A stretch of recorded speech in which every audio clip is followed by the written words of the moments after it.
Hello दोस्तों, स्वागत है आप सभी का हमारे YouTube चैनल पर। तो आज के इस वीडियो में हम बात करने वाले हैं मेघनाथ और कर्ण की महागाथा के बारे में और इनकी पराक्रम, शक्ति और विजय की अद्वितीय कहानी के बारे में, जो शायद ही आपको किसी ने बताया होगा। तो चलिए फिर वीडियो को शुरू करते हैं। और अगर वीडियो इंटरेस्टिंग लगे तो वीडियो को लाइक और चैनल को सब्सक्राइब तो जरूर कर देना। तो चलिए फिर शुरुआत करते हैं। पौराणिक युग में दो ऐसे महान योद्धा हुए जिनकी वीरता और युद्ध कला की चर्चा सदियों में होती आ रही है। मेघनाथ और अर्जुन की बात हो रही है यहाँ पे। दोनों ही अपनी अपनी सेनाओं के ध्वजावाहक थे और देवताओं तक को भी चुनौती दे सकते थे।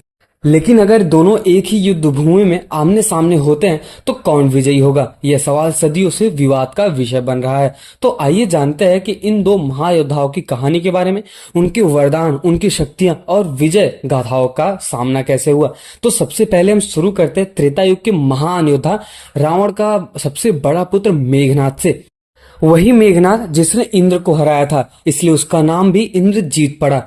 रावण का वो सबसे बड़ा पुत्र था। उसका जन्म ही असाधारण हुआ था क्योंकि वह इंद्र को पराजित करने वाला एकमात्र महायोद्धा था जिसने उसे इंद्रजीत का खिताब दिलाया था। मेघनाथ को देवताओं के खिलाफ विजय प्राप्त करने के लिए कई दिव्यास्त्र प्राप्त हुए थे। उसने ब्रह्मा जी की कठिन तपस्या करके और ब्रह्मास्त्र, पाशुपतास्त्र और वैष्णवास्त्र जैसे दिव्यास्त्रों का स्वामी बना था। यह शक्तियां उसे अद्वितीय बनाती थी। वह अदृश्य होकर युद्ध कर सकता था जिससे उसका वार करना असंभव ही माना जाता था। मेघनाथ के पास सबसे बड़ा वरदान तो यह था कि वह केवल उस व्यक्ति के हाथों मारा जा सकता है जिसने 14 साल तक न सोया हो, न खाया हो और न ही आराम करने का नाम भी लिया हो। मतलब जो ना ही सोया हो, ना ही आराम किया हो, तो वो कोई और नहीं हो सकता। कोई नॉर्मल इंसान तो नहीं हो सकता। इस वरदान में उसे लगभग अमर ही बना दिया था। उसने कई देवताओं को भी हराया था। जैसे सबसे पहले तो आते हैं इंद्रजीत, और देवताओं के राजा इंद्र को बंदी बनाकर लंका में ले आया था। और उसका अद्वितीय युद्ध कौशल उसे राक्षसों के बीच सर्वश्रेष्ठ योद्धा बनाता है। जैसा कि आपको भी पता ही होगा, इंद्रजीत ने जब इंद्र को लंका में बांध कर लेके आया था, तब यहाँ पे ब्रह्मा जी आते हैं। ऐसा बोलते हैं इंद्रजीत से, अभी तुम इंद्र को छोड़ दो, इसके बदले में तुम कोई भी वरदान मांग सकते हो। तब वहां पे इंद्र मतलब जो इंद्रजीत है, मेघनाथ, यहाँ पे चतुराई के साथ उसने बोला कि मुझे अमरत्व का वरदान दे दो।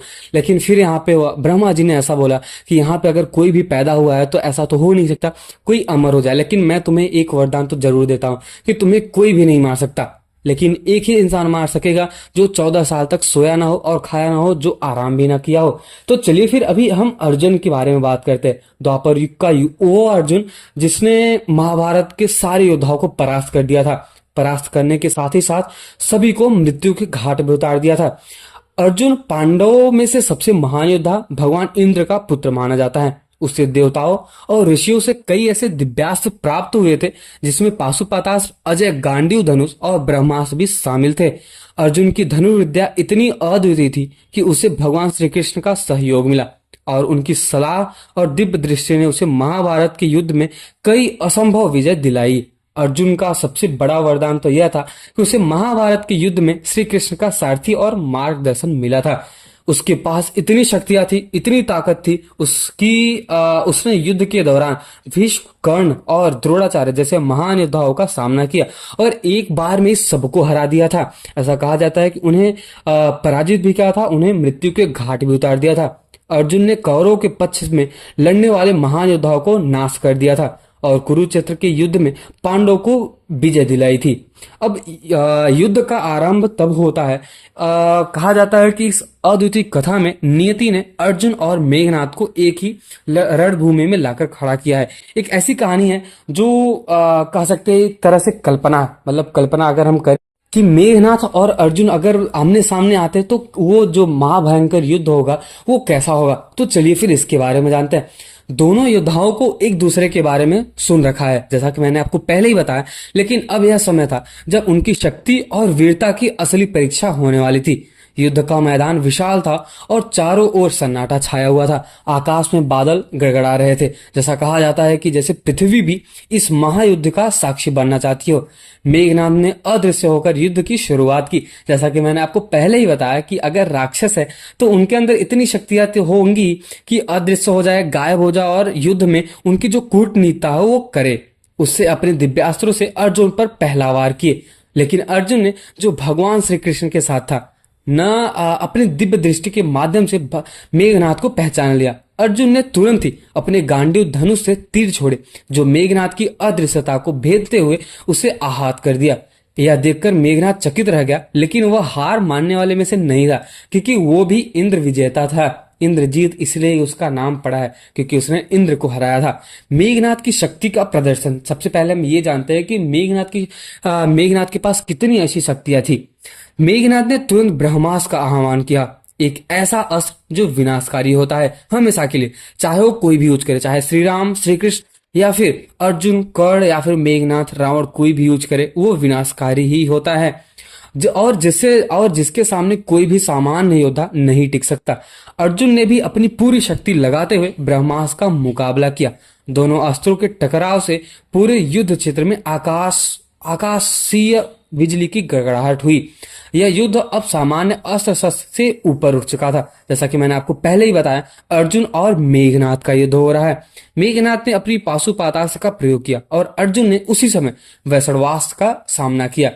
लेकिन मेघनाथ की सबसे बड़ी शक्तियां उसकी अदृश्यता थी। उसने अर्जुन पर लगातार अदृश्य रहकर वार किए, जिससे अर्जुन को कुछ पल के लिए दुविधा हुई, परंतु अर्जुन के पास श्री कृष्ण का मार्गदर्शन था।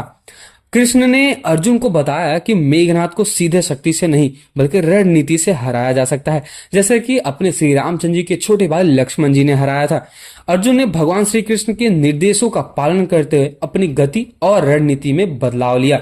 अब चलिए हम बात करते हैं अर्जुन की विजय गाथा के बारे में और उनकी विजय यात्रा के बारे में। अर्जुन ने अपने सबसे शक्तिशाली अस्त्र पाशुपतास्त्र का आह्वान किया, जिसे भगवान शिव ने उसे वरदान के रूप में दिया था। यह अस्त्र मेघनाथ की अदृश्यता को समाप्त करने की क्षमता रखता था। जब अर्जुन ने इसे छोड़ा तो मेघनाथ की अदृश्यता टूट गई।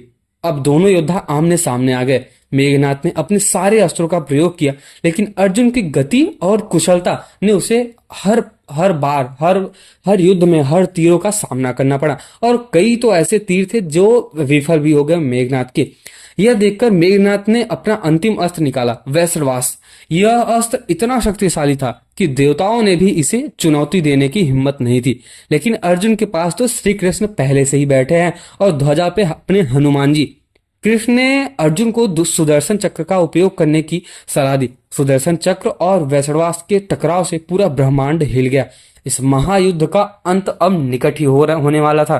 तो अभी हम इस वीडियो के अंतिम मोड़ पे खड़े हैं कि मेघनाथ और अर्जुन का अगर युद्ध होता है तो कौन जीतता है, किसके पास कितनी शक्तियां थे, इसके बारे में बात करते हैं।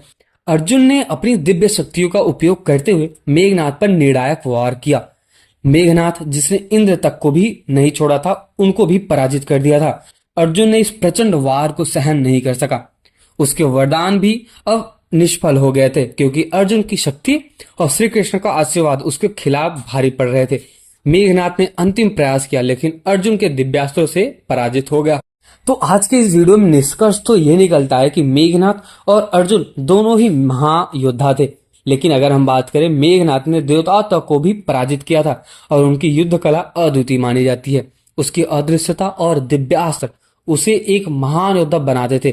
वहीं अगर हम अर्जुन की बात करें तो भगवान श्री कृष्ण के मार्गदर्शन में और ध्वजा पे अपने हनुमान जी बैठे हुए थे। ऐसा कहा जाता है कि अगर जिस युद्ध में हनुमान जी और श्री कृष्ण हो तो वो युद्ध तो पहले से ही जीता हुआ है। अब यहाँ पे कहा जाता है कि इन दोनों की युद्ध कला अद्वितीय मानी जाती है। मेघनाथ की अदृश्यता और दिव्यास्त्र उसे एक महान योद्धा बनाते थे। वहीं अर्जुन भगवान श्री कृष्ण के साथ युद्ध लड़ रहे थे और हनुमान जी के साथ युद्ध लड़ रहे थे, और उनकी धनुर्विद्या और दिव्य अस्त्र उसे अजय बनाते थे। अंत में अर्जुन की विजय होती है, क्योंकि उसके पास अर्जुन के पास न केवल शक्ति और वरदान थे, बल्कि भगवान श्री कृष्ण का आशीर्वाद भी था और हनुमान जी थे। मेघनाथ वीरता से लड़ा, लेकिन अर्जुन की रणनीति, युद्ध कौशल और श्री कृष्ण का मार्गदर्शन उसे विजयी योद्धा बना गए। क्योंकि कहा जाता है कि अर्जुन और मेघनाथ का अगर युद्ध होता भी है तो मेघनाथ को वहां पे हारना ही पड़ेगा, क्योंकि वो राक्षस कुल का एक वंशज है। कहा जाता है कि राक्षस है। उसके पास वरदान तो बहुत सारे थे, ब्रह्मास्त्र द्वारा, ब्रह्मा जी द्वारा, भगवान शिव द्वारा, भगवान विष्णु द्वारा, ऐसे बहुत सारे वरदान तो थे। लेकिन उसको श्राप भी ऐसा था कि वो उसका अंत तो जरूर होगा। और उसको अंत करने के लिए अपने भगवान राम के छोटे भाई लक्ष्मण जी तो आ ही गए थे। जैसा कि आपको पता ही होगा, लक्ष्मण जी स्वयं शेषनाग के अवतार है। उनके पास कितनी शक्तियां थी कि उन्होंने कई ऐसे सारे योद्धाओं को हराया था। ऐसा कहा जाता है कि उनके पास तो इतनी शक्तियां थी कि अगर वो चाहे तो ब्रह्मांड को पूरा उलट पुलट कर रख देते हैं। तो आज के इस वीडियो में जैसा कि मैंने आपको बताया अर्जुन और मेघनाद के बारे में, तो निष्कर्ष तो यह निकलता है कि अर्जुन ही विजयी होगा, क्योंकि अर्जुन के पास श्री कृष्ण का मार्गदर्शन और हनुमान जी का साथ होता है। तो अगर आपको ये वीडियो इंटरेस्टिंग लगा हो, वीडियो अगर अच्छा लगा हो, पसंद आया, तो वीडियो को लाइक तो जरूर कर देना और चैनल को सब्सक्राइब करके जाना। तब तक के लिए मिलते हैं किसी और वीडियो में, और कमेंट सेक्शन में जय श्री राम और जय श्री कृष्ण तो जरूर लिख के जाना।